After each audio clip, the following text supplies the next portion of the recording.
Alhamdulillah alladzi bi ni'matihi tatimmus shalihat. Segala puji bagi Allah Jalla Jalaluh yang karena nikmatnya kebaikan-kebaikan menjadi sempurna. Yang karena rahmatnya niat-niat baik hamba dapat terlaksana. Allahumma salli wa sallim ala sayyidina Muhammadin wa ala alihi wa ashabihi ajma'in.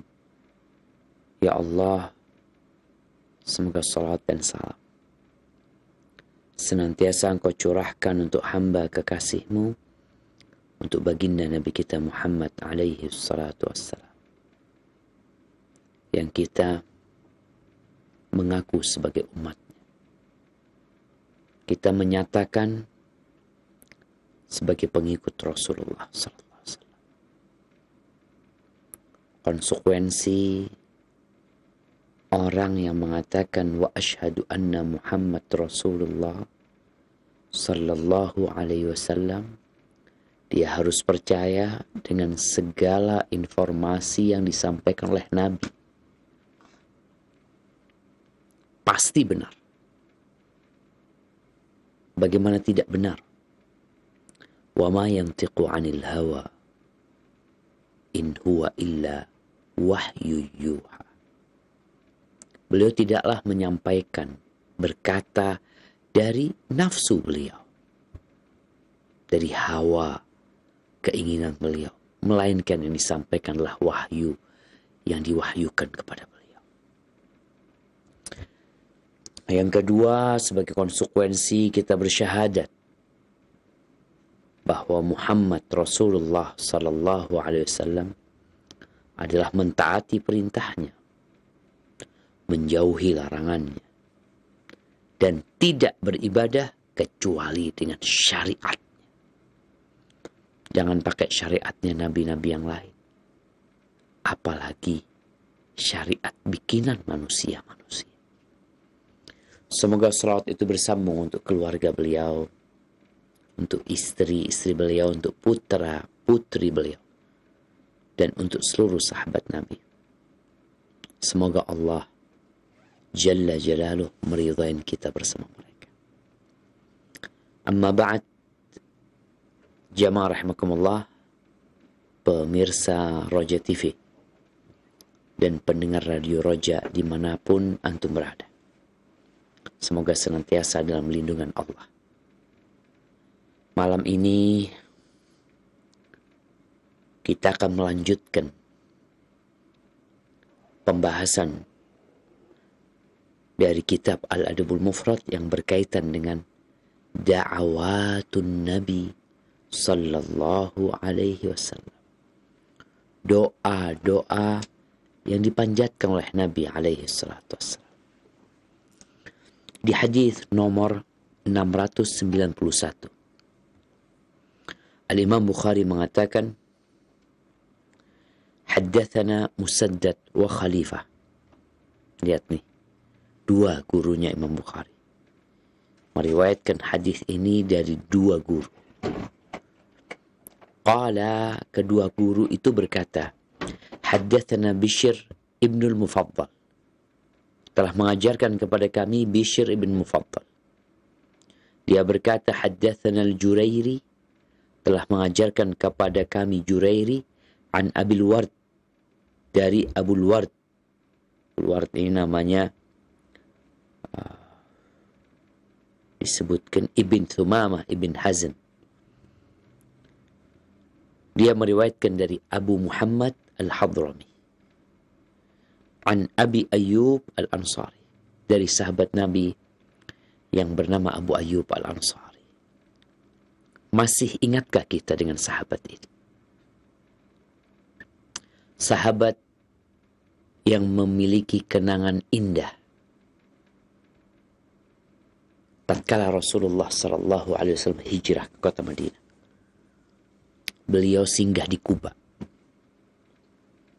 Beliau nyampe hari Senin. Lalu beliau bangun masjid Kuba. Kira-kira 2 pekan di Kuba atau kurang. Beliau menuju ke kota Madinah. Beliau melewati perkampungan orang-orang Ansar. Semua penduduk perkampungan tersebut biasanya keluar. Yang laki-laki dengan persenjataan mereka menyambut Nabi SAW, mengatakan, silahkan Nabi SAW. Engkau akan dilindungi dan engkau akan dihargai. Semuanya berebut tali kendali onta Rasul SAW. Nabi mengatakan kepada para sahabatnya, da'uha, biarkan onta itu, nggak usah ditarik-tarik. Biarkan. Kenapa? Fa'innaha ma'murah. Onta itu diperintahkan. Dia berjalan, dia akan berhenti di tempat yang dia diperintahkan untuk berhenti. Akhirnya sampailah ke Masjid Nabawi. Yang sekarang kalau kita ke Masjid Nabawi itu, ya di lokasi masjidnya Nabi SAW yang dulu. Lalu dia berdiri lagi, lalu balik lagi dia duduk di sana. Orang-orang sibuk menawarkan jasa, menawarkan rumah mereka untuk disinggahi oleh Nabi SAW. Abu Ayyub Al-Ansari tidak banyak berbicara. Tapi yang namanya pelana onta bersama barang-barang yang ada di punggungnya sama Abu Ayyub dibawa ke rumahnya. Tatkala para sahabat sedang nego minta supaya Nabi SAW tinggal di rumah mereka, kata Nabi SAW, ar-rajulu ma'arahli, orang itu bersama bekal dia, bersama pelana dia. Ya udah. Akhirnya Nabi SAW tinggal di rumahnya Abu Ayyub Al-Ansari. Ada yang mengatakan selama 1 bulan, ada yang sampai 6 bulan. Bayangkan jemaah, gimana indahnya, gimana berkahnya rumahnya Abu Ayyub Al-Ansari disinggahi oleh manusia yang paling indah yang pernah ada di muka bumi ini.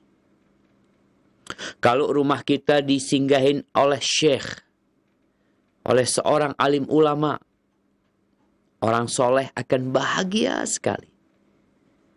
Tapi kalau orang awam mungkin rumahnya disinggahin pejabat, disinggahin artis, singgahin YouTuber, apalah. Mereka bangga. Tapi seharusnya kau bangga tatkala datang ke rumahmu seorang yang membawa berkah. Ini Abu Ayyub Al-Ansari radhiyallahu ta'ala anhu, bagaimana dia berkhidmat kepada Nabi SAW. Apa kata Abu Ayyub Al-Ansari? Qala rajulun 'inda an-nabi sallallahu alaihi wasallam, alhamdulillahi hamdan katsiran tayyiban mubarakan fi. Ada seorang yang berkata di sisi Nabi alaihi salatu wassalam, alhamdulillah hamdan katsiran tayyiban mubarakan fi. Disebutkan bahwa kejadian itu pada waktu sholat maghrib.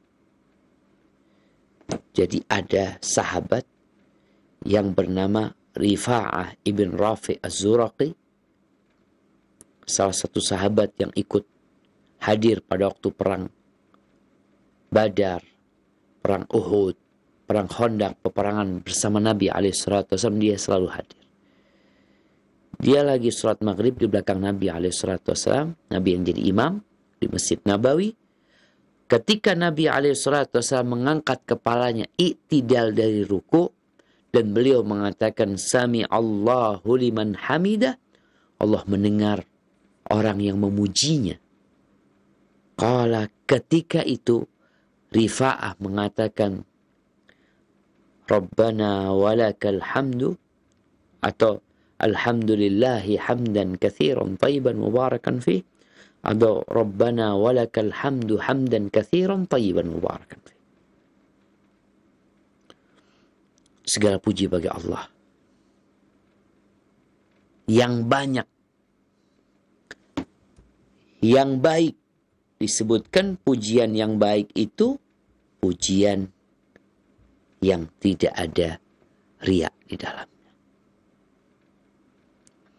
Pujian yang benar-benar mengharapkan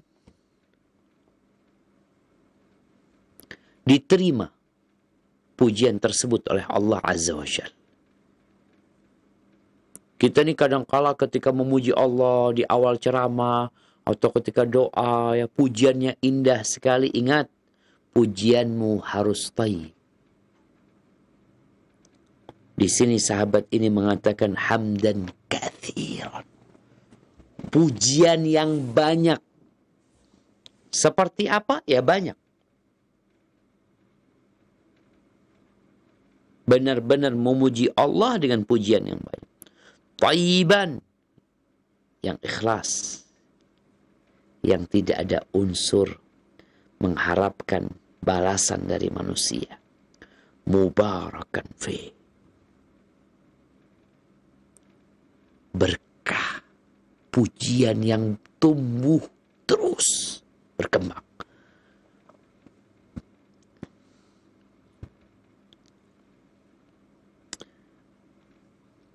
Selesai sholat, faqala Nabi sallallahu alaihi wasallam, selesai sholat, Nabi alaihi salatu wasallam mengatakan, man sahibul kalimah, siapa yang tadi membaca zikir tadi itu? Siapa itu?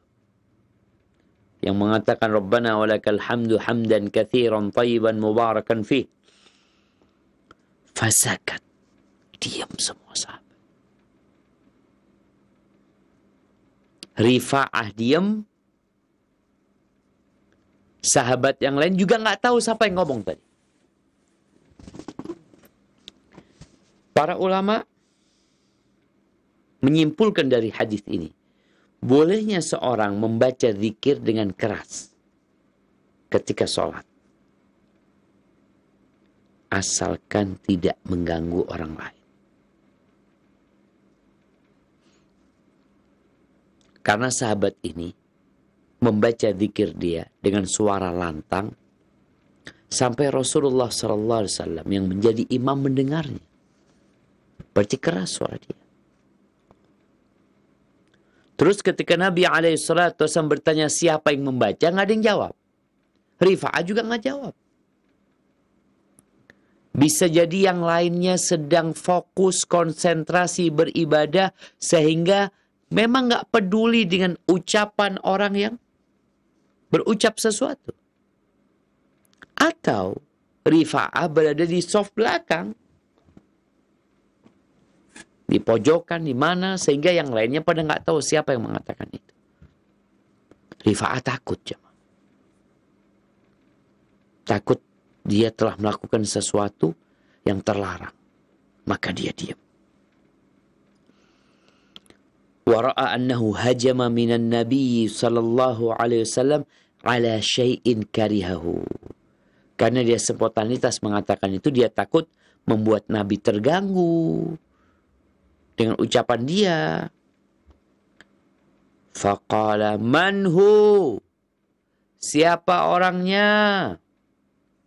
Tanya lagi yang kedua nih. Karena nggak ada yang jawab, Nabi menjelaskan. Di sini Nabi subhanallah ya, beliau berusaha untuk memberikan uzur, memberikan alasan kepada sahabat yang tidak menjawab. Padahal wajib seharusnya kalau ditanya siapa, kalau dipanggil untuk menjawab perintah Nabi SAW. Tapi karena Rifa'ah takut, maka dia akhirnya nggak menjawab. Nabi tahu orang itu nggak angkat tangan, tidak mau terus terang, karena dalam bayangan dia telah melakukan kesalahan. Orang kalau melakukan kesalahan itu takut. Rifa'ah berpikir dia melakukan kesalahan. Lalu Nabi mengatakan alaihi salatu wassalam, falam yaqul illa sawaban. Maka sesungguhnya dia tidak berkata kecuali kebenaran. Nggak usah takut maksudnya. Yang engkau katakan itu sebuah kebaikan dan kebenaran. Lalu ketika dengar itu baru Rifa'ah mengaku. Dia mengatakan, aku hai Rasul SAW. Arju bihal khair. Maka dia kemudian menjelaskan, aku tuh berharap dengan ucapanku itu kebaikan. Artinya nggak mau macem-macem, bukan ya orang kadang-kala kan kepingin didengar sama orang lain. Enggak. Yang diinginkan hanya kebaikan. Faqala.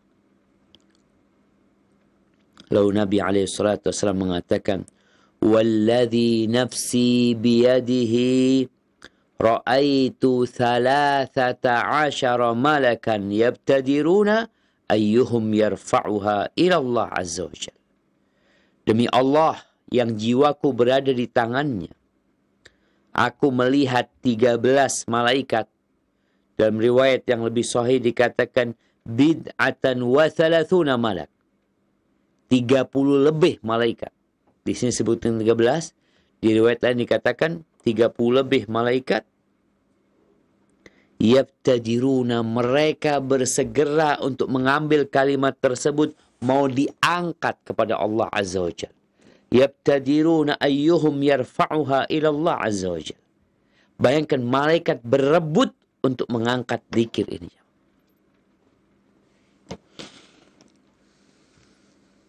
Ahibati fillah. Ada orang yang ngomong dengan pembicaraan yang mungkin dia tidak terlalu memikirkan ucapan dia. Tapi ternyata ucapan itu mengandung keridhaan Allah Azza wa Jalla. Maka Allah akan angkat derajat orang.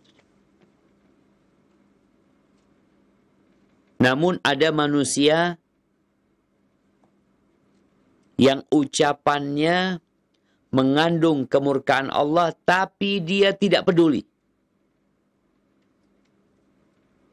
Di jamaah kita berada di masa di mana manusia bebas menulis, bebas berucap, bebas ngomong, kemudian dia viralkan.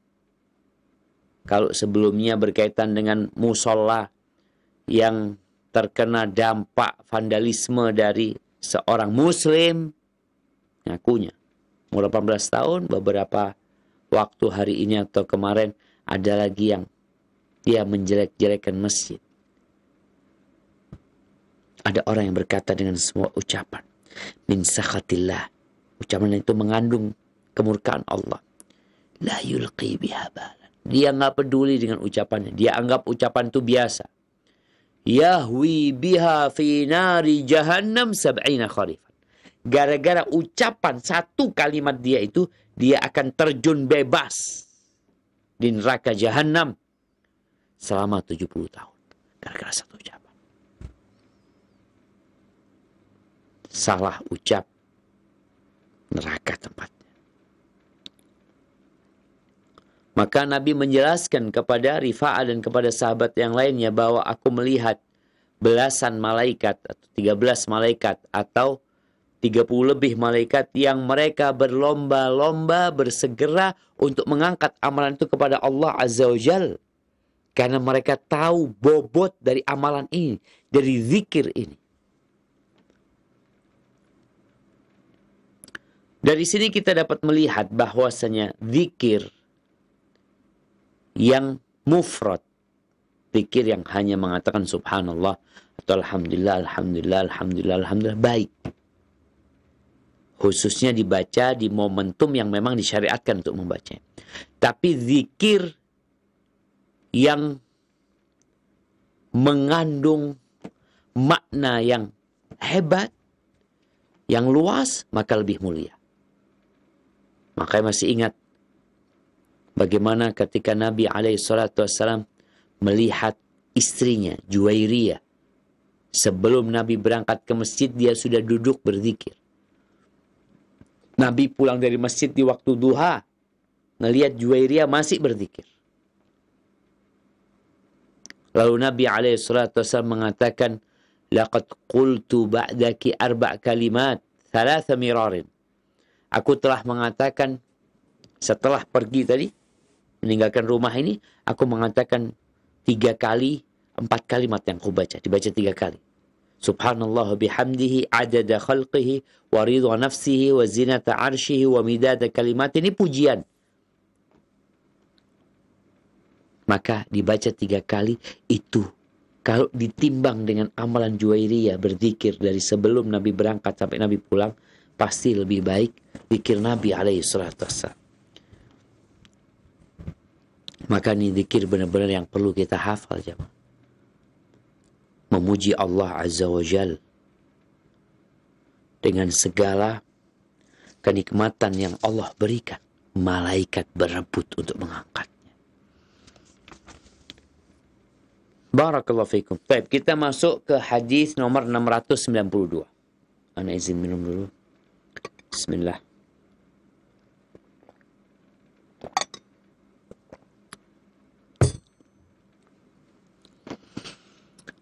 Apa kata Imam Bukhari? Haddatsana Abu Nu'man.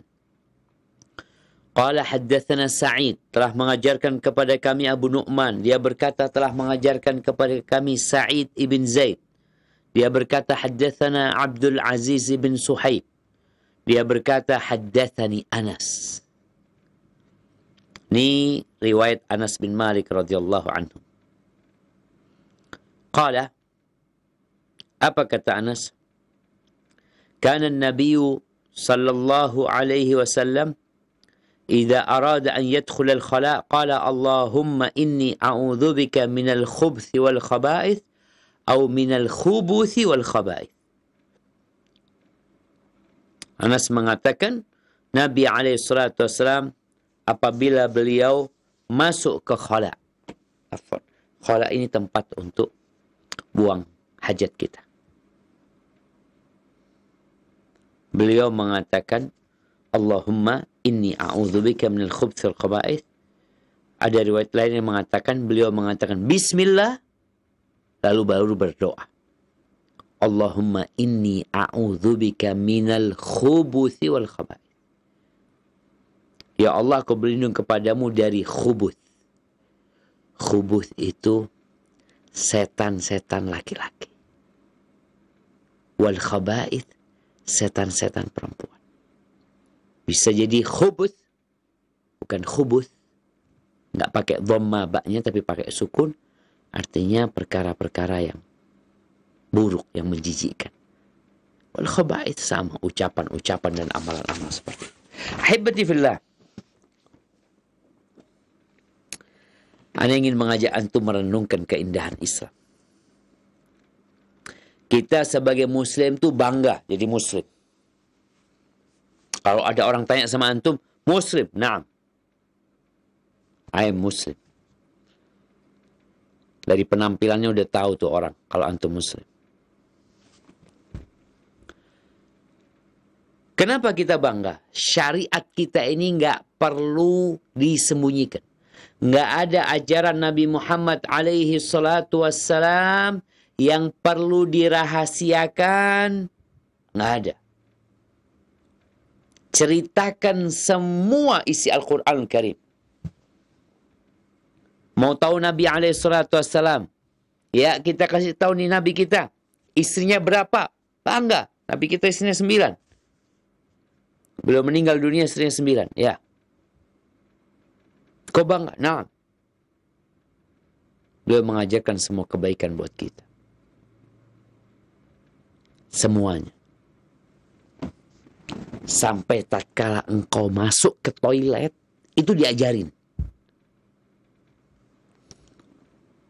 Jemaah, udah dengar ucapan Presiden Perancis yang mulai kepanasan seperti cacing kena matahari, seperti ikan keluar dari akuarium, berkaitan dengan perkembangan Islam di Eropa, khususnya di Perancis. Dia ingin membuat aturan yang lebih ketat lagi. ingin menegakkan sekularisme. Kenapa? Mengatakan Islam agama krisis. Bacalah engkau Islam. Engkau ketakutan. Ya. Mulai ada negara-negara yang ketakutan dengan umat Islam. Ya. Kenapa? Karena mereka melihat kalau beberapa waktu yang lalu kebanyakan muslim itu muslim KTP. Hari ini kita bisa melihat banyak orang Islam yang mulai belajar Islam. Nih COVID-19 nih memberikan peluang kepada semua untuk belajar Islam. Islam itu indah, jemaah. Orang-orang itu, orang-orang kafir, itu kalau ketemu 1.000.000 muslim yang nggak tahu Islam, mereka akan menghadapinya dengan mudah. Tapi bertemu dengan 10 muslim yang ngaji, yang belajar agama dengan benar, mereka ketakutan. Apakah benar seperti itu? Ya. Tatkala orang-orang salib menyerang negeri Islam, akhirnya mereka diusir oleh Salahuddin Al-Ayyubi setelah mereka pernah menguasai Masjidil Aqsa. Itu raja pemimpin peperangannya itu ditahan oleh Salahuddin Al-Ayyubi. Kemudian mereka mempelajari di mana kekuatan Islam. Di teknologinya biasa-biasa aja. Malahan mereka lebih canggih. Di jumlah pasukannya enggak juga. Di pedangnya enggak. Terus di mana kekuatan Islam? Di berpegang teguh mereka dengan Al-Quran dan Sunnah. Makanya sampai ada yang mengatakan orang-orang kafir itu ka'sun wa ghaniyah. Segelas wine dengan seorang biduan. Segelas minuman keras dengan seorang biduan perempuan yang joget-joget. Apa kata mereka? Asyaddu min alfi midfa. Itu lebih dahsyat pengaruhnya, merusaknya umat Islam daripada engkau datangkan 1000 midfa. 1000 meriam. Maka umat Islam ketika balik ke agamanya, kita bangga. Masuk toilet diajarin kita. Masuk toilet. Apakah antum berpikir Islam itu hanya ngurusin pernikahan, perceraian, warisan? Engkau masuk toilet diatur. Masuk dengan kaki kirimu. Baca doa sebelum masuk toilet. Bismillah. Allahumma inni a'udzubika minal khubuthi wal khaba'ith. Baca doa. Berlindung kepada Allah Azza wa Jal. Tuh yang namanya kamar mandi, itu tempatnya syaitan. Laki perempuan di sana. Makanya baca bismillah agar syaitan tidak melihat aurat kita. Dan agar kita terhindar dari godaan mereka. Subhanallah jemaah. Maka orang yang berdoa memohon kepada Allah ini menunjukkan bagaimana dia benar-benar bergantung kepada pencipta langit dan bumi ini. Orang yang lemah, merasa lemah, dia akan minta tolong. Nabi SAW, beliau ngajarin kita sebagai pengikutnya, baca nih doa ketika masuk toilet. Dan sampaikan kepada orang-orang kafir. Gimana kita mau nyampaikan ke orang-orang kafir? Kita sendiri nggak tahu sama ajaran Islam. Sama doa ini nih. Kalau masuk toilet, masuk kaki kiri, terus baca. Sebelum masuk baca ini. Coba engkau tanyakan, berapa persen dari umat Islam yang mengetahui Setelah itu tanya lagi berapa persen dari mereka yang mengamalkan doa ini.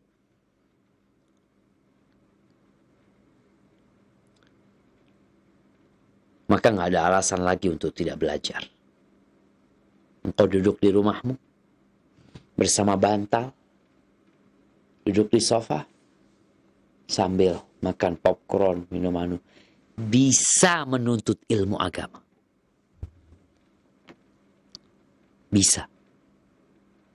Apalagi di masa pandemi gini, tatkala kajian-kajian di masjid diliburkan. Lalu engkau mengatakan nggak mau ngaji lagi. Jamaah, Islam itu indah. Maka sekali lagi, banggalah menjadi muslim. Urusan toilet aja diatur. Apalagi urusan negara. Urusan yang besar-besar. Urusan stabilitas nasional. Urusan peperangan. Diatur semua. Ya, kalau bicara kita minta perlindungan karena memang setan ini nggak kelihatan. Kita juga minta perlindungan dari ucapan-ucapan yang kotor, perbuatan-perbuatan yang kotor. Kita lihat tuh orang kalau sudah marah, emosi, kadang-kala yang keluar tuh kotoran di toilet keluar dari mulut dia. Kita minta perlindungan dari Allah Azza wa Jalla. Dari segala sifat, sikap, karakter buruk, karakternya setan. Agar kita tidak tergoda dengan mereka. Taib. Kemudian Imam Bukhari mengatakan di hadis nomor 693, haddatsana Malik ibn Ismail, telah mengajarkan kepada kami Malik ibn Ismail. Dia berkata, haddatsana Israil an Yusuf ibn Abi Burdah, dari Yusuf ibn Abi Burdah. Dia meriwayatkan dari ayahnya, dari Abu Burdah, an Aisyah radhiyallahu anha, dari Aisyah radhiyallahu anha, qalat kana Rasulullah sallallahu alaihi wasallam idza kharaja minal khala qala ghufranak.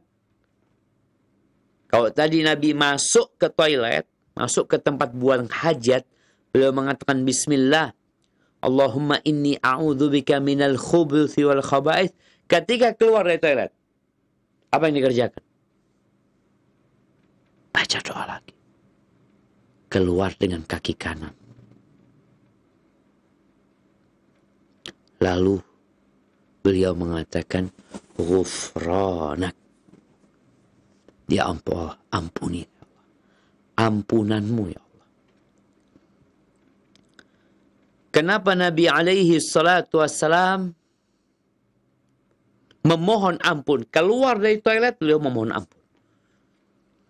Ada beberapa hikmah. Di antaranya, ya karena ketika di toilet nggak bisa berzikir. Padahal Nabi SAW, yadhkurullaha fi kulli ahyanihi. Beliau mengingat Allah dalam semua kondisi. Tapi ketika masuk toilet, beliau tidak baca doa. Tidak berzikir di sana.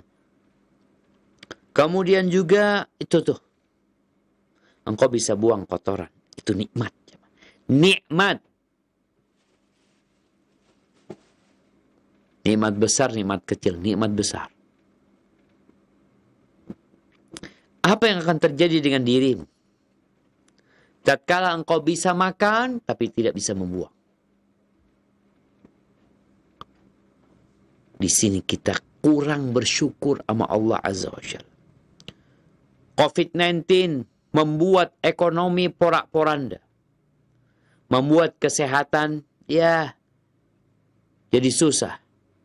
Lalu engkau merasa orang paling susah, paling merana, paling sengsara, paling langsa. Coba engkau masih bisa buang kotoran, masih bisa BAB, masih bisa. Ketika engkau masih bisa, ucapkan ghufranak keluar dari toilet. Ampunanmu ya Allah.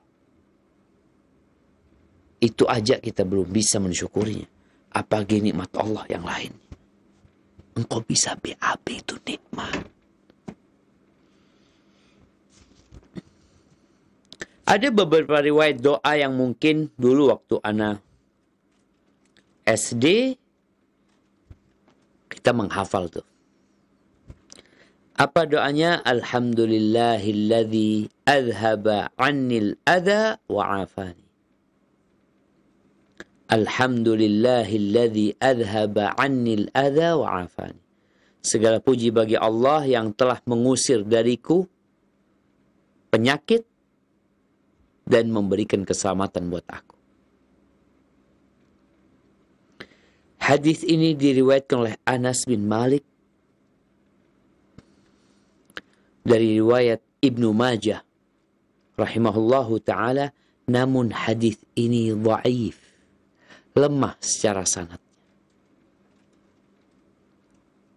Terus apakah kita boleh membacanya? Membacanya sebagai sebuah ucapan, nggak apa-apa. Tapi bukan sunnah. Bukan membacanya sebagai sebuah amalan yang disyariatkan setiap keluar toilet baca itu.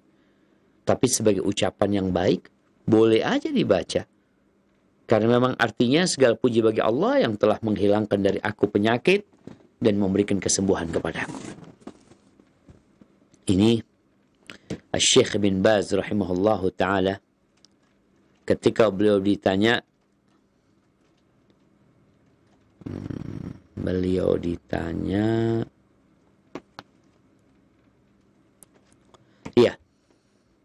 tentang hadis alhamdulillahilladzi adhaba 'annil adha wa 'afani. Dia mengatakan, yang bertanya mengatakan, apa derajat hadis ini? Apakah dikatakan boleh diamalkan hadis ini karena termasuk fadailul a'mal? Lalu jawaban beliau, al-haditsu dhaif kama taqaddam. Hadis ini secara sanadnya lemah, dhaif. Lakin la yuqal sunnah li'adami sihhatihi. Maka tidak dikatakan sunnah karena memang enggak sahih hadisnya. Tapi kalau orang ada yang mau membaca itu sebagai bentuk bersyukur kepada Allah umpamanya, bukan menjadikannya perbuatan yang sunnah, maka itu baik. Nggak ada masalah. Kemudian ada hadis Ibnu Umar yang bunyinya kalau keluar dari toilet membaca alhamdulillahilladzi adzaqani ladzatahu wa abqa fiyya quwwatahu wa adhhaba anni adahu. Segala puji bagi Allah yang telah menjadikan aku merasakan kelezatannya dan mensisakan di tubuhku kekuatannya dan menghilangkan penyakitnya dari aku. Itu orang makan kan jadi kuat, energi buat dia. Kemudian ketika makan nikmat, lalu masih bisa buang kotoran. Qala Abu Hatim asahhu syai'in fil bab hadithu Aisyah. Yang paling sahih dalam bab doa keluar toilet adalah hadisnya Aisyah. Sehingga tadi hadisnya Anas, hadisnya Abdullah bin Umar nggak sahih. Terus apakah boleh diamalkan? Tadi udah disampaikan. Sebagai sebuah doa, engkau benar-benar keluar dari toilet lalu mengatakan, ya Allah, alhamdulillah ya Allah, hilang tuh penyakit ya Allah. Boleh, boleh. Sebagai sebuah ucapan, tapi tidak dikatakan sunnah. Ini penting kita memahami. Jadi kalau umpamanya ada orang yang keluar dari toilet baca ghufranak, lalu dia mengatakan alhamdulillahilladzi adzhaba 'annil adza wa 'afani, boleh-boleh aja asalkan tadi dia tahu itu hadisnya dhaif. Sehingga engkau membacanya sebagai sebuah ucapan baik aja, tidak menisbatkannya kepada Rasulullah sallallahu alaihi wasallam. Taib jamaah, mumpung kita berbincang tentang toilet ini, ada beberapa hukum yang berkaitan dengan toilet. Salah satunya, kalau masuk toilet itu dianjurkan untuk menanggalkan segala sesuatu yang ada nama-nama Allah. Ada zikrullah di sana. Orang kalau masuk toilet ya, kemudian dia bawa Quran, maka tolong ditaruh di luar. Ada sebuah hadis yang diriwayatkan Anas bahwa Nabi alaihi salatu wassalam idza dakhala al-khala naza'a khatamahu. Beliau kalau masuk ke toilet, cincin beliau lepas. Cincin beliau lepas. Cincin beliau bukan cincin akik, bukan pakai batu. Cincin beliau itu terbuat dari perak, kemudian ada stempelnya, ada apa istilahnya? Ada ukirannya di peraknya tersebut, tertulis di sana Muhammad Rasulullah. Beliau kalau masuk toilet, beliau cabut, taruh di luar atau dititipin. Rawahul Khamsah, diriwayatkan oleh 5 perawi kecuali Imam Ahmad, dan disahihkan oleh Al-Imam At-Tirmidzi. Namun hadis ini oleh sebagian ulama didhaifkan, tapi sebagian mengatakan hadisnya bisa diamalkan, sahih. Sehingga kalau kita masuk toilet, tolong semua yang ada ayat-ayat Allah ya, itu dimuliakan, tidak dimasukkan ke toilet. Namun kalau mamanya kita bawa Quran, taruh tas ya, kita takut kalau taruh di luar hilang ini itu, maka letakkanlah di dalam tas yang jangan dibuka ketika di toilet. Itu kalau tidak memungkinkan. Tapi usahakan semua ini termasuk memuliakan syiar-syiar Allah ya, agar kita benar-benar mengagungkan kalimatullah. Terus jamaah, ada hal yang lucu jamaah. Kalau kita bicara Quran memang dengan bahasa Arab, tapi tidak semua bahasa Arab itu Quran.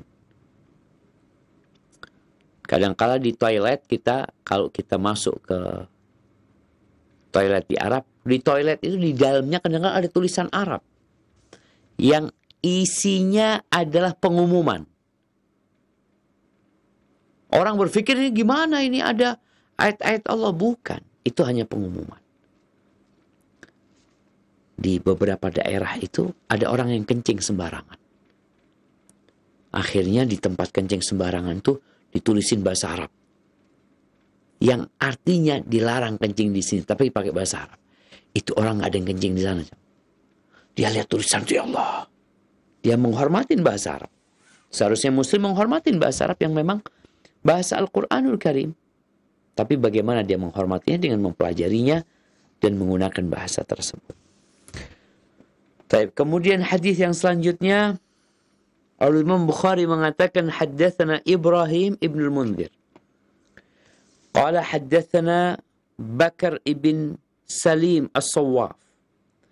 Qala haddatsani Hamid ibn Ziyad al-Kharrat an Quraib مولى ابن عباس قال حدثنا ابن عباس قال كان النبي صلى الله عليه وسلم يعلمنا هذا الدعاء كما يعلمنا السورة من القرآن.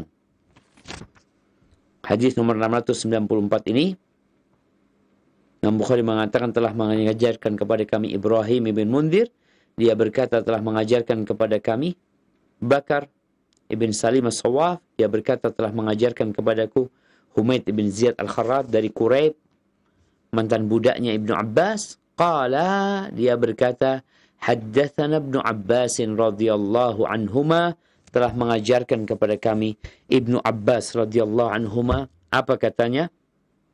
Qala kana an-nabiy sallallahu alaihi wasallam, Nabi alaihi salatu wassalam, yu'allimuna hadad du'a, ngajarin kita doa ini, kama yu'allimuna surata minal Qur'an, sebagaimana beliau mengajarkan kepada kami satu surat dari Al-Quran Karim. Nggak main-main ya. Jadi doa itu adalah senjata orang-orang yang beriman. Oleh karena itu Nabi alaihissalatu wassalam ngajarin sahabat ini untuk berdoa. Kalau bicara senjata, kita perang nggak bawa senjata, habis tentu. Namun kadangkala kita ini malas untuk menghafalkan doa-doa yang diajarkan Nabi SAW. Doa apa sih yang diajarkan oleh Nabi SAW? Seperti beliau mengajarkan Al-Quran kepada para sahabatnya. Doa itu, A'udzubika min azabi jahannam. Wa a'udzubika min azabil qabr. Wa a'udzubika min fitnatil masihid dajjal. Wa a'udzubika min fitnatil mahya wal mamat. Wa a'udzubika min fitnatil qabr. Yang pertama, ya Allah, aku berlindung kepadamu dari azab jahannam. Ingat, kita itu harus takut dengan neraka. Nggak main-main jamaah neraka. Wa in minkum illa wariduha kana ala rabbika hatman maqdiya. Tidak ada satupun orang di antara kalian melainkan dia akan melewati neraka jahannam. Semuanya. Para nabi, ya. Para rasul, iya. Waliullah akan melewati neraka jahannam. Semuanya akan melewati. Maka kita perlu berlindung dari azab jahannam. Bagaimana Rasulullah SAW menggambarkan tentang siksa neraka jahannam ini. Allah berfirman, Waji'a yawma idhim bi jahannam. Yawma idhi yatadhakkarul insan wa anna lahu dzikra. Pada hari itu neraka jahanam akan didatangkan. Orang-orang setelah mereka dihisab, setelah ditimbang amal perbuatan mereka, kemudian mereka digiring menuju ke sirat yang berada di atas neraka jahanam, tuh neraka didatangkan. Laha sab'una alfi zimam. Neraka jahanam memiliki 70.000 tali kekang. Ma'a kulli zimamin sab'una alfi malak. Bersama setiap tali kekang itu ada 70.000 malaikat yajurrunaha, yang menyeretnya. Gimana besarnya neraka? Bayangkan segala hukuman yang diberikan manusia di muka bumi ini. Dengan satu celupan di neraka, orang itu akan lupa dengan segala kenikmatan. Dan orang yang susah hidupnya di dunia, dengan satu celupan di surga, dia akan lupa dengan segala kesusahan yang pernah dia alami. Maka beliau berlindung dari azab jahannam. Jamaah rahimakumullah, pemirsa Roja TV dan pendengar Radio Roja. Tatkala engkau berdoa, Allahumma inni a'udzubika min azabi jahannam, setiap salat, kebayang gak sama engkau dahsyatnya neraka jahannam? Bagaimana Rasulullah Sallallahu Alaihi Wasallam menggambarkan orang yang paling ringan azabnya di dunia, dan dia merasa orang yang paling dahsyat azabnya. Ini orang paling ringan azabnya di neraka nanti. Namun dia merasakan itu azab yang paling besar buat dia. Bagaimana azabnya? Kata Nabi SAW, Tuda'u jamratani minan nar. Diletakkan 2 bara api di mana di bawah telapak kaki orang ini. Tidak dia masukkan ke neraka, tidak. Bukan dia dicelup. Kakinya doang dikasih 2 bara api. Yaghli minhuma dimaghuhu. Gara-gara 2 bara api itu otaknya mendidih, jamaah. Gimana sakitnya neraka?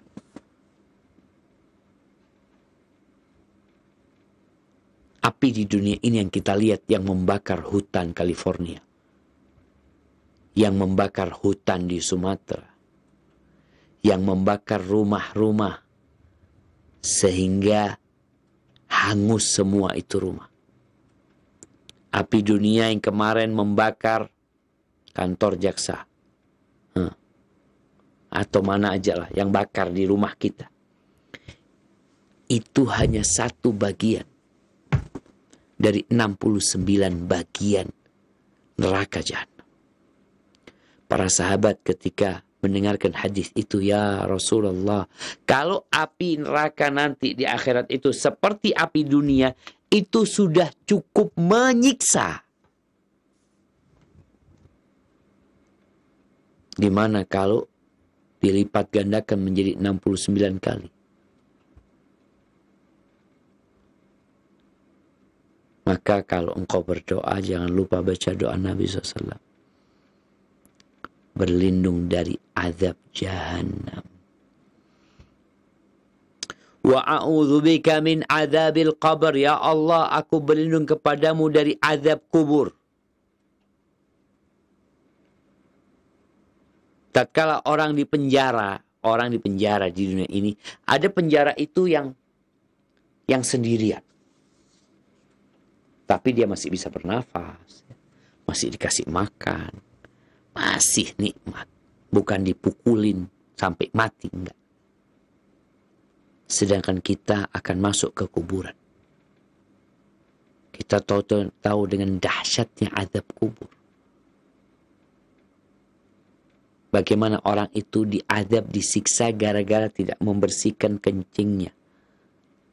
Ketika dia kencing, itu air kencing muncrat di celananya, di mana dia nggak peduli. Maka kita berlindung dari azab kubur. Wa a'udzubika min fitnatil masiihid dajjal. Dan aku berlindung kepadamu dari fitnahnya Dajjal. Yang kita tahu jamaah, Dajjal benar-benar datang dengan fitnah yang dahsyat sekali. Bagaimana dia minta ke langit untuk menurunkan hujan, turun hujan. Dia minta ke bumi untuk menumbuhkan tumbuh-tumbuhan, tumbuh. Dia mengaku Tuhan, tapi dia sendiri picak. Gimana ngaku Tuhan kau sendiri picak? Nggak malu. Tapi itulah manusia kadang-kala lupa. Dia melihat kehebatannya Dajjal, lupa dengan Dajjal yang sakit nggak bisa ngobatin dirinya sendiri. Dia bukan Tuhan. Wa a'udzubika min fitnatil mahya wal mamat. Dan aku berlindung kepadamu dari fitnah kehidupan dan kematian. Fitnah kehidupan kita tahulah jemaah. Bagaimana ya fitnah harta, fitnah wanita, fitnah capek beribadah, fitnah ngurusin ini, jabatan, macam-macam itu fitnah. Dan fitnah kematian.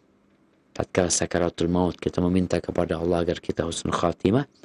Wa'udzubika min fitnatil qabr, dan aku berlindung kepadamu dari fitnah kubur. Yaitu pertanyaan-pertanyaan di kuburan. Kita yang di dunia bisa menjawab pertanyaan-pertanyaan itu, belum tentu nanti di kuburan bisa menjawab. Yuthabbitullahu alladhina amanu bil qawli tsabiti fil hayati dunya wa fil akhirah. Untuk orang-orang yang beriman dengan benar-benar, maka Allah akan mengukuhkan di hati dia untuk dapat menjawab pertanyaan di alam kubur itu. Haibati fillah,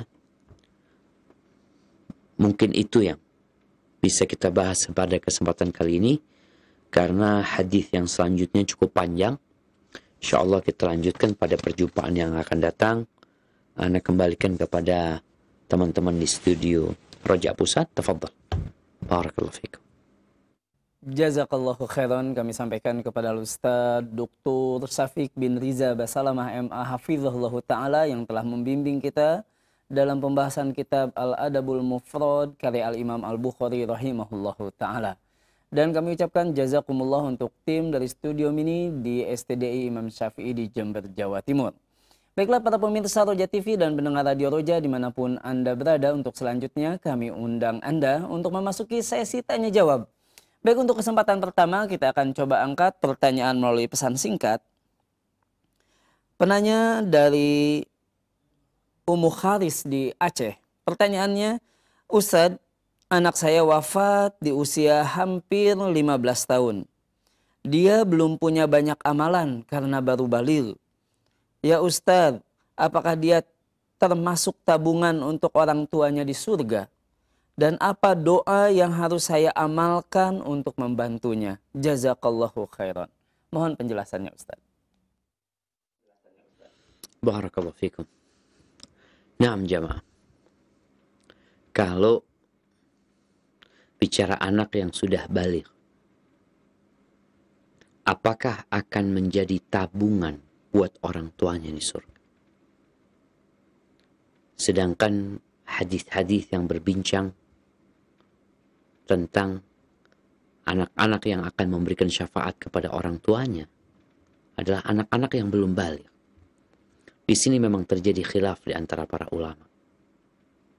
Anak-anak yang sudah balik, ya tentunya dia sudah melakukan dosa.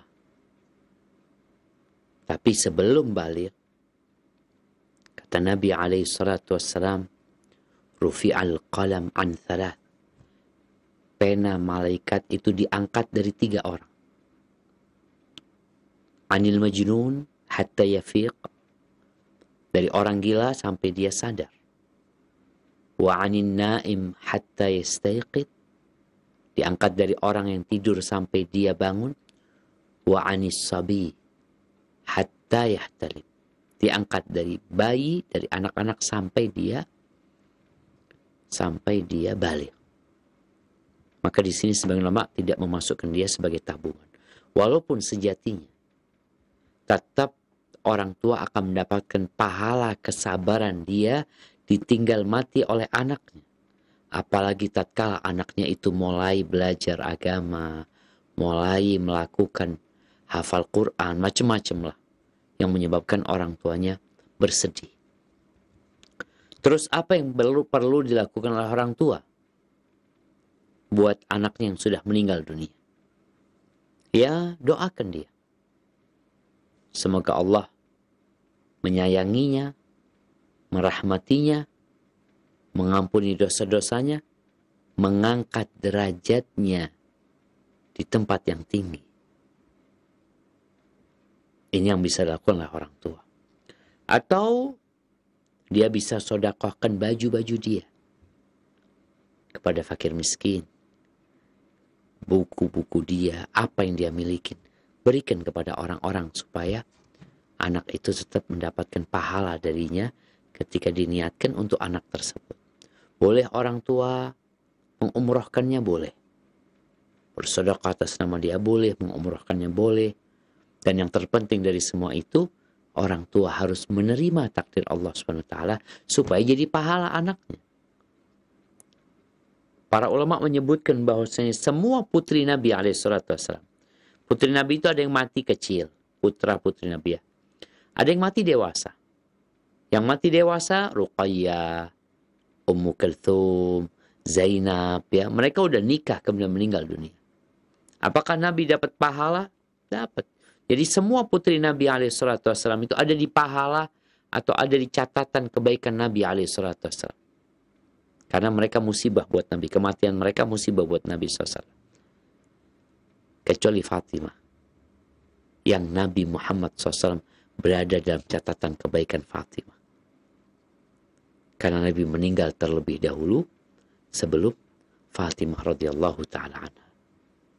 Maka banyak doakan putranya sambil terus berbuat baik buat dia dan jangan berputus asa, apalagi marah-marah sama Allah SWT. Pasti ada hikmahnya di balik itu semua. Hada wallahu a'lam bissawab.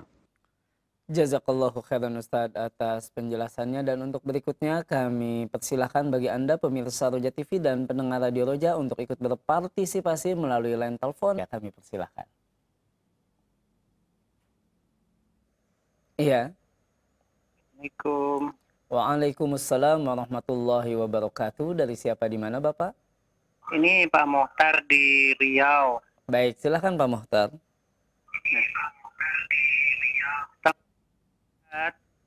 Mohon maaf Pak Mohtar, tolong disesuaikan suara televisinya terlebih dahulu. Cukup mendengarkan melalui line telepon terlebih dahulu. Ya. Baik, silakan. Ustaz, kami mau tanya tentang tauhid yang diperintahkan oleh Allah dalam Al-Quran beberapa kali supaya kita kafir kepada tauhid itu. Qad umiru ayat rubiha. Nah, itu tauhid itu apa ini Ustaz? Apakah di zaman kita ini masih ada tauhid itu? Tauhid itu apakah di alam syahadah atau alam nyata? Atau alam gaib? Kemudian kalau kita membuat tangkal-tangkal supaya tauhid itu nggak datang kepada kita, itu bagaimana ini Ustaz? Terima kasih Ustaz jawabannya. Assalamualaikum warahmatullahi wabarakatuh. Waalaikumsalam warahmatullahi wabarakatuh. Jazakallahu khairan atas partisipasinya Pak Mukhtar di Riau. Tafadhol Ustaz. Barakallahu fikum. Nah, kalau bicara tauhid, di mana kita diperintahkan untuk kufur kepada tauhid. Apa sih makna tauhid sebenarnya? Tauhid itu bahasa Arab. Berasal dari at-tughyan atau tagha, yang artinya melampaui batasnya. Kalau bicara tauhid itu banyak. Tentunya pemimpin tauhid itu adalah iblis. Kalau bicara iblis di alam nyata, ya dia ada. Cuma dia memang tercipta dari api. Dan dia memiliki bala tentara. Kita tidak dapat melihat iblis. Kecuali tatkala dia merubah dirinya menjadi manusia atau menjadi binatang atau apa. Para ulama menyebutkan memang ada pentolan-pentolan tauhid yang disebut tauhid tadi. Kalau bicara pemimpinnya, maka iblis menjadi pemimpin mereka yang paling besar. Kemudian semua sesembahan selain Allah itu disebut tauhid. Berhala-berhala disebut tauhid karena mereka melampaui batasannya. Seperti itu. Jadi tugas kita berkaitan kufur dengan tauhid itu, ya kita kafir dengan selain Allah subhanahu wa ta'ala. Kita mengatakan la ilaha illallah. Semua sesembahan-sesembahan yang dijadikan Tuhan oleh manusia. Karena kita melihat masih ada manusia yang menjadikan pohon sebagai tempat sesembahan. Kadangkala ada sesajen di pohon, ya. Kadangkala diberikan sesajen ke lautan. Maka itu tauhid. Jadi tugas kita bagaimana menyelamatkan keimanan kita dari segala sesuatu yang melampaui batasannya. Dan yang pertama tadi kita sebutkan iblis. Adapun apa yang perlu kita lakukan dalam menyelamatkan diri kita. Karena ada orang yang pakai jimat, pakai ini itu karena takut digodain setan. Maka mintalah pertolongan kepada Allah Subhanahu wa ta'ala. Kebiasaan orang-orang jahiliyah dahulu, tatkala mereka singgah di sebuah tempat yang angker, umpamanya. Tempat yang mungkin, di situ banyak jinnya. Tadi kita kalau mau masuk ke toilet ini tempatnya tadi, setan laki-laki, setan perempuan. Tempat-tempat yang kotor itu dihuni oleh syaitan. Ya. Apa tugas kita? Berdoa, minta sama Allah Azza wa Jalla. Bukan pakai jimat. Tapi berdoa. Apa doanya? Bismillah, a'udzubika minal khubthi wal khaba'ith. Ini kalau masuk toilet. Dulu orang-orang jahiliyah tatkala mereka datang ke tempat yang ke lembah, yang mereka jarang lewat sana, biasanya mereka takut. Maka mereka teriak, minta pertolongan kepada penghuni sana, kepada penunggunya, agar tidak diganggu.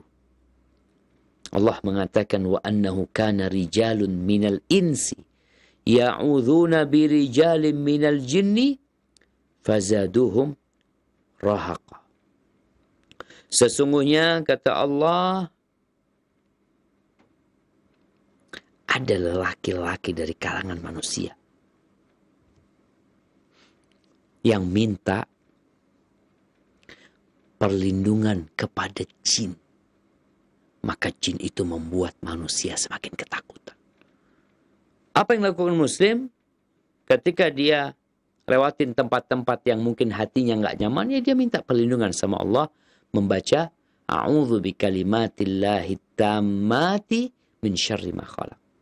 Yang membaca itu kata Nabi SAW akan diselamatkan. Kemudian dibentuk taghut yang lainnya, ada orang-orang yang mengaku Tuhan. Itu juga taghut. Mengajak orang untuk menyembah dirinya.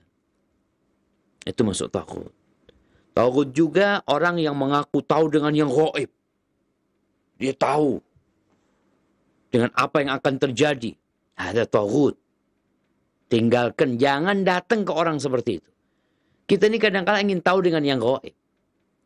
Padahal Allah mengatakan, "Qul la ya'lamu man fis samawati wal ardil ghaib illa Allah." Nggak ada yang tahu yang gaib di langit dan di bumi ini kecuali Allah Azza wa Jal. Itu beberapa taghut ya. Yang jelas taghut itu adalah melampaui batasannya. Kepalanya iblis, orang yang mau disembah sama orang lain, orang yang mengaku tahu dengan ilmu yang gaib, itu juga masuk taghut. Hadza wallahu a'lam bissawab. Jazakallahu khairan Ustaz atas penjelasannya. Dan kembali pertanyaan melalui pesan singkat. Pertanyaan dari Abu Ruqayyah di Riau. Ustaz ingin bertanya, apakah kita boleh mempraktekkan bacaan Rabbana walakal hamdu hamdan katsiran thayyiban mubarakan fih ini di setiap i'tidal di sholat kita, Ustaz? Mohon penjelasannya. Masya Allah. Barakallahu fiik. Ya jemaah. Menarik sekali ini. Apakah kita boleh mengamalkan ini di setiap i'tidal kita? Boleh. Karena Nabi SAW telah membenarkan ucapan sahabat tadi. Ini yang disebut sunnah takririyah. Nabi, bukan Nabi yang mengamalkannya. Tapi sahabat yang mengamalkannya. Kemudian Nabi menyetujuinya dan membiarkannya. Bahkan memujinya. Sampai dikatakan, Ra'aitu, oleh Nabi SAW, aku melihat ada 30 lebih malaikat yang berlomba-lomba untuk membawanya menuju kepada Allah Azza wa Jalla. Akan tetapi jemaah, ada amalan-amalan yang beragam. Sekali-kali membaca ini, sekali-kali membaca Allahumma lakal hamd, Rabbana walakal hamdu mil'as samawati wa mil'al ardi wa mil'a ma bainihima min syai'in ba'd. Sekali-kali baca tadi yang dibaca oleh Rifa'ah ibn Rafi' Az-Zuraqi. Sehingga ini juga membantu kita untuk khusyuk. Karena sesuatu yang biasa dibaca, kadangkala secara otomatis lisan kita akan membacanya tanpa hati. Tapi kalau kita selang-seling, nanti baca ini, nanti baca itu, maka itu akan lebih indah. Tapi kalau mau baca ini terus, nggak apa-apa. Salatnya sah, dan kita tahu dengan keutamaannya. Hadza wallahu a'lam bissawab. Nah. Jazakallahu khairan Ustaz kembali atas penjelasannya. Dan untuk berikutnya kembali kita akan berikan kesempatan bagi Anda penanya melalui line telepon. Dan tidak lupa kami ingatkan untuk mengecilkan terlebih dahulu volume televisi atau radionya. Halo, Assalamualaikum. Waalaikumsalam warahmatullahi wabarakatuh. Dari siapa di mana Ibu? Dari Firliana di Situbondo. Baik, silakan Ibu. Assalamualaikum Ustaz, barakallahu fiik. Ini Ustadz, kan tadi pagi Ustadz membahas masalah titian siratal mustaqim. Dan kalau seorang laki-laki wajibnya membaca doa di waktu pergi ke masjid, Allahumma ja'al fi qalbi noro, wa fi lisani noro, itu dan selanjutnya. Dan bagi orang yang perempuan, sebelum mengerjakan qobla subuh. Dan bagaimana tiap waktunya Ustaz? Apakah boleh dibaca sebelum memasuki qobla duhur itu atau qobla isya, ba'da isya Ustaz? Itu boleh nggak diamalkan setiap waktu Mohon penjelasan. Syukran. Jazakallahu khairan. Assalamualaikum warahmatullahi wabarakatuh. Waalaikumsalam warahmatullahi wabarakatuh. Tafadhol Ustaz. Barakallahu fiik. Kajian kita ini nyambung yang tadi pagi ya. Masya Allah. Baik, ini pertanyaan ukhti ini sebenarnya nyambung dengan hadis yang akan kita baca. Jadi hadis di Adabul Mufrad yang nomor 695 yang tadi anak katakan hadisnya cukup panjang, yang insya Allah kita akan bahas di kesempatan yang akan datang.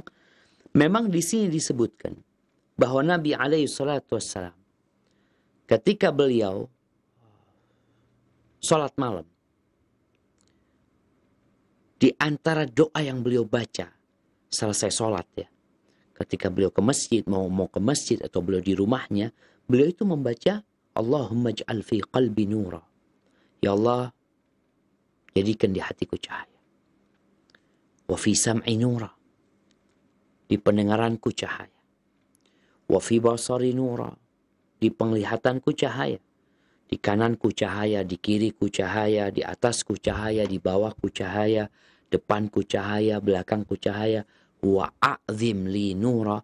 Ya Allah, besarkan cahayaku itu. Jadi sebenarnya doa ini boleh dibaca kapan saja. Hanya saja memang dibaca ketika ke masjid karena memang ada riwayat yang menyebutkan beliau membacanya ketika berangkat ke masjid. Tapi di hadis nomor 695 ini tidak disebutkan dibaca ke masjid. Artinya ketika beliau selesai sholat malam, di antara doa yang beliau baca waktu itu adalah minta cahaya. Kenapa perlu minta cahaya? Ini berkaitan dengan nanti ketika kita menuju ke sirat yang berada di atas neraka jahanam. Di situ ada kegelapan. Selesai pembagian rapot, selesai penimbangan, di mana orang-orang musyrikin mengikuti Tuhan-Tuhan mereka menuju ke neraka. Orang-orang beriman tatkala itu menanti Allah Azza wa Jalla. Lalu mereka dikasih cahaya sesuai dengan amalan mereka. Dan doa ini ya termasuk kita pinta kepada Allah Azza wa Jalla agar kita dikasih cahaya. Cahaya di dunia. Di raga kita. Agar kita bisa taat dan patuh. Insya Allah kita akan bahas pada pekan depan. Dan cahaya ketika menuju ke sirat. Jadi doa ini boleh dibaca kapan saja. Sebagai sebuah permohonan. Sebagai sebuah doa. Memohon cahaya kepada Allah Azza wa Jalla. Mau dibaca antara azan dan qomat umpamanya. Atau mau dibaca ketika sujud pun, sebelum salam, ini sebagai permohonan yang boleh dibaca. Hadza wallahu a'lam bishawab. Jazakallahu khairan Ustaz atas penjelasannya, dan kembali kita coba angkat kembali pertanyaan melalui pesan singkat Ustaz. Dan diantaranya yang sudah masuk ke pesan singkat di studio kami dari Bapak Misno Priyadi di Padang Sidempuan. Ingin bertanya tentang makna doa masuk kamar mandi Ustadz. Yakni mohon penjelasan kenapa doa ketika masuk kamar mandi atau masuk WC artinya aku berlindung kepada Allah dari setan laki-laki. Maknanya setan laki-laki seperti apa? Mohon penjelasannya Ustadz. Iya jemaah. Kalau bicara setan laki-laki ya setan yang laki gitu loh. Setan itu ada yang laki, ada yang perempuan. Setan itu berkembang biak. Bicara setan ini adalah, setan itu ada yang dari bangsa jin, ada yang dari bangsa manusia. Setan yang dari bangsa jin ini, ya keturunannya iblis. Yang di antara mereka ada yang laki-laki dan ada yang perempuan. Yang dua-duanya kerjanya menggodain manusia. Tatkala kita masuk ke toilet, karena di situ kita tidak boleh berzikir di dalamnya. Mau tidak mau, setan akan godain kita. Dengan pikiran-pikiran buruk mungkin ya. Bisikan-bisikan yang jelek. Kemudian mungkin perbuatan-perbuatan yang gak baik. Makanya kita dianjurkan untuk tidak berlama-lama di tempat tersebut.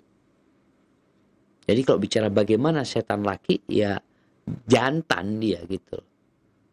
Dan setan perempuan.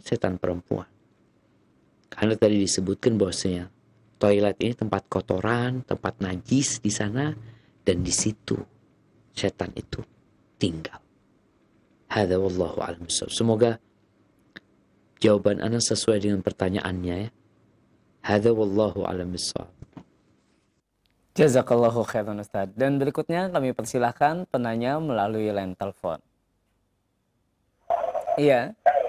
Assalamualaikum. Waalaikumsalam warahmatullahi wabarakatuh. Dari siapa di mana Ibu? Dengan hamba Allah dari Palembang. Baik, silahkan Ibu. Ya. Assalamualaikum Ustaz. Waalaikumsalam warahmatullahi wabarakatuh. Ya begini Ustaz. Kalau kita itu sholat Ustaz. Sholatnya itu komatnya itu sudah selesai Ustaz. Kita tadi mau melaksanakan sholat sunnah Ustaz. Apakah ketinggalan apa tidak ya Ustaz begitu? Baik, sholatnya di rumah Ibu? Iya, saya ini kan di rumah sholatnya Ustaz. Baik.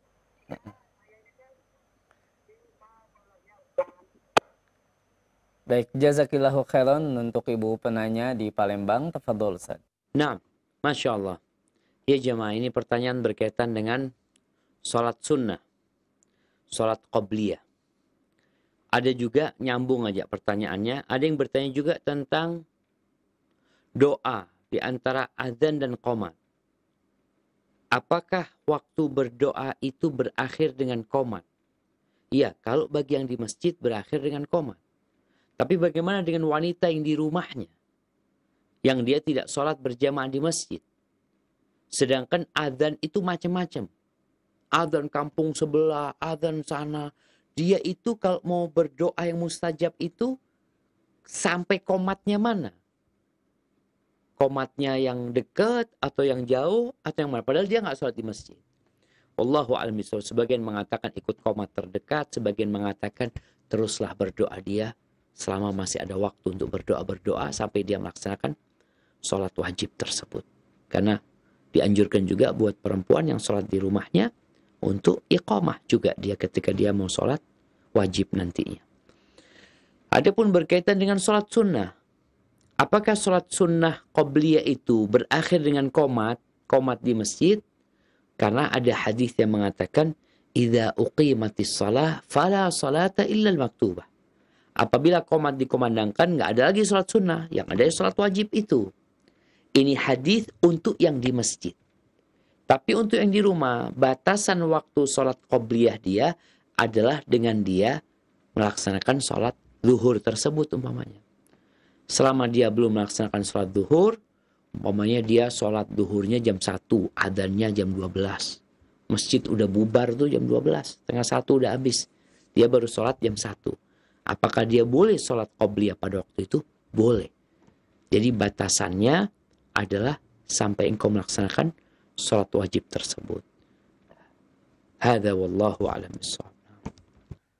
Jazakallahu khairan Ustaz atas penjelasannya. Dan untuk berikutnya kita akan gabungkan beberapa pertanyaan melalui pesan singkat yang telah masuk melalui studio kami. Pertanyaan yang pertama dari Bapak Muhammad B di Balikpapan. Yakni apakah bila masuk WC tanpa hajat untuk BAB atau BAK, apakah tetap membaca doa Ustadz? Disambung pertanyaan dari Bapak Edi di Bekasi. Pertanyaannya apakah doa masuk dan keluar toilet ini berlaku ketika kita buang air di hutan Ustadz? Mohon penjelasannya. Masya Allah jemaah. Ya pertanyaan menarik nih. Gimana kalau orang, ada dua pertanyaan. Kalau orang masuk toilet, masuk WC bukan mau buang hajat. Apakah dia baca doa itu? Tetap dia baca. Kenapa? Karena dia masuk ke tempatnya setan. Tempat kumpulnya setan tadi. Maka engkau baca bismillah, ucapkan a'udzubillahi minal khubthi wal khaba'ith. Disebabkan tempat itu tempat yang buruk, antum di sana nggak boleh berzikir, maka berzikirlah sebelum antum masuk.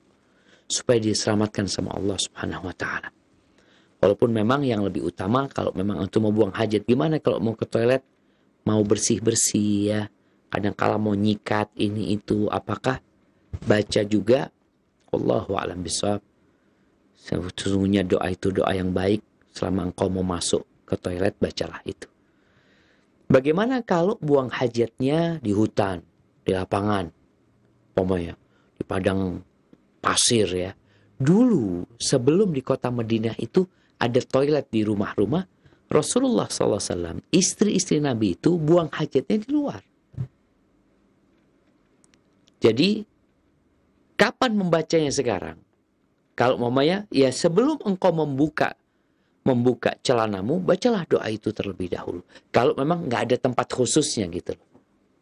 Tapi kan kalau sudah ada tempat khusus, berarti kita ketika mau masuk ke sana, kita baca doa tuh.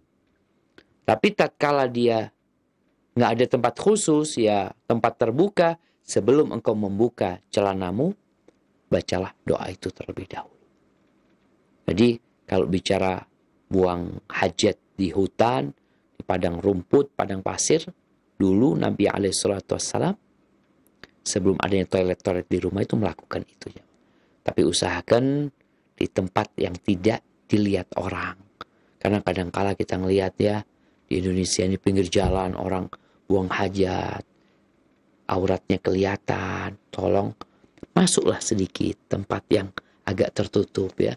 Kemudian juga ingat larangan untuk buang hajat di jalan. Dan juga di pohon-pohon yang rindang tempat orang singgah di sana berteduh. Jangan sampai kita menjadikan tempat itu tempat yang pesing, yang bau dengan kotoran kita. Hadza wallahu a'lam bishawab.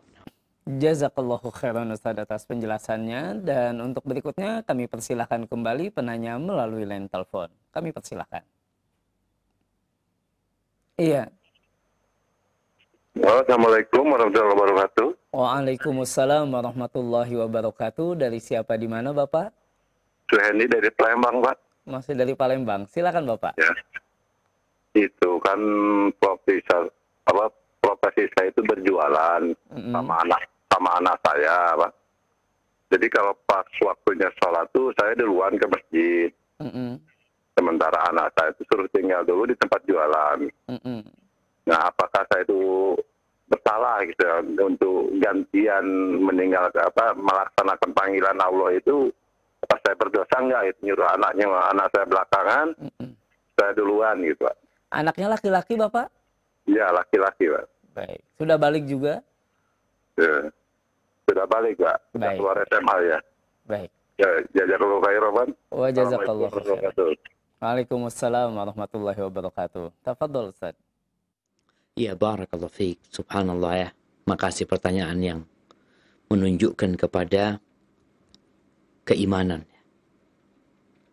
Semoga Bapak yang bertanya dikokohkan di atas keimanan ini.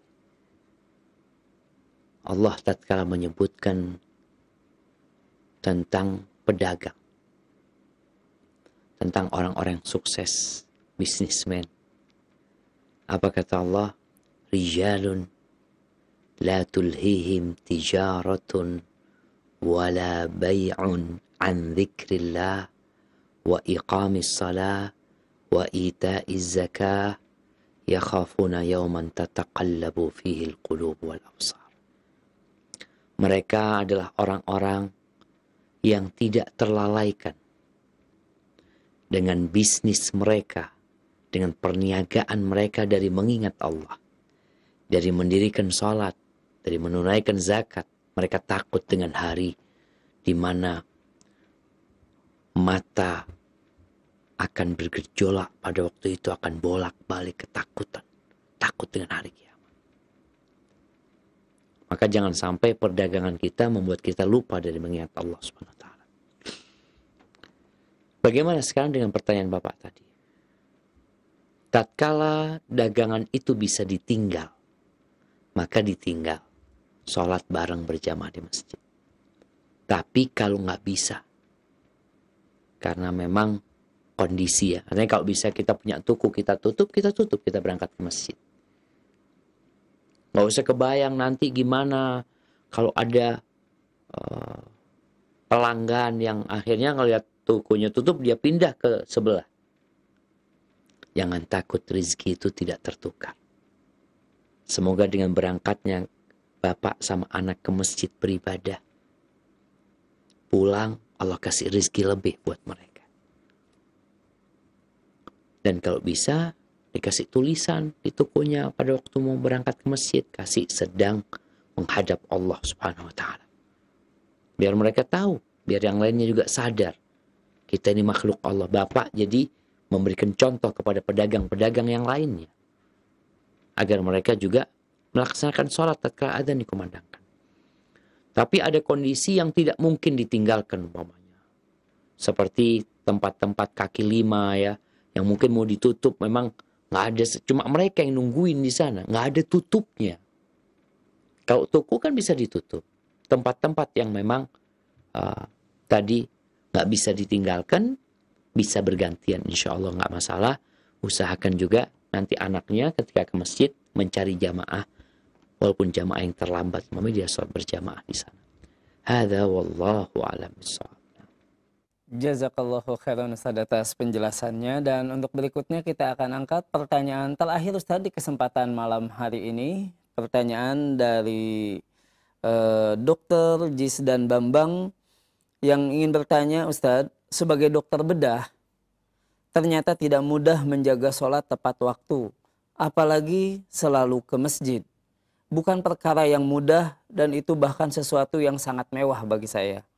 Pertanyaannya Ustadz, mohon petunjuk untuk mencukupkan dan menambah amal ibadah saya. Mohon penjelasannya Ustadz. Nah, barakallahu fikum. Ya jemaah, buat dokter ya, dokter ahli bedah nih, dan buat dokter-dokter yang lainnya. Dokter itu berada di berada di sebuah tempat jabatan yang dia bisa menjadi orang yang terbaik dan paling dicintai Allah Azza wa Jalla. Ketika Rasulullah SAW ditanya tentang siapakah orang yang paling baik, siapakah orang yang paling dicintai Allah Azza wa Jalla, jawaban beliau alaihi salatu wassalam, ahabbun nas ilallahi anfa'uhum linnas. Orang yang paling dicintai Allah adalah orang yang paling bermanfaat buat orang lain. Maka sekarang bagaimana dokter itu ketika membedah itu menjadi pahala buat dia, bukan hanya berpikir uang. Berarti apa yang dipikirkan? Niat sekarang. Niat memberikan manfaat buat orang lain, bukan memanfaatkan orang lain. Jadi tatkala dia niatnya memberikan manfaat orang lain, membantu orang lain, bukan cari manfaat buat orang lain, insya Allah sudah berada di amalan yang paling dicintai Allah Azza wa Jalla. Kemudian kalau bicara tadi bedah, dia bisa mengatur waktu. Waktu untuk bedahnya. Tapi kadangkala kan ternyata diperkirakan 1 jam, tahu-tahu 2 jam, 3 jam, 4 jam. Maka kalau bisa mengatur waktu, diatur waktunya. Kemudian yang ketiga, ingatkan pasien itu untuk mengingat Allah Subhanahu wa Ta'ala. Sampaikan kepada pasien yang hendak dibedah bahwa dokter tidak menyembuhkan. Tanamkan tauhid di diri pasien agar dia bertawakal kepada Allah, memohon kepada Allah Subhanahu wa Ta'ala. Ini sebagai bentuk kita berdakwah, menyampaikan agama Allah. Karena biasanya orang sakit itu lebih percaya sama dokter daripada sama ustaz. Maka ada banyak peluang dokter untuk meraih kebaikan. Dan yang terakhir, Nabi SAW pernah berpesan kepada seorang yang minta wasiat kepada Nabi SAW. Apa kata beliau? La yazalu lisanuka rotban bidzikrillah. Jaga lidahmu untuk senantiasa basah dengan mengingat Allah Subhanahu wa Ta'ala. Hadza wallahu a'lam bishawab, yang bisa ana sampaikan. Kurang lebihnya mohon maaf. Subhanakallahumma bihamdika asyhadu an la ilaha illa anta astaghfiruka wa atubu ilaik. Ana kembalikan kepada teman-teman di Jakarta.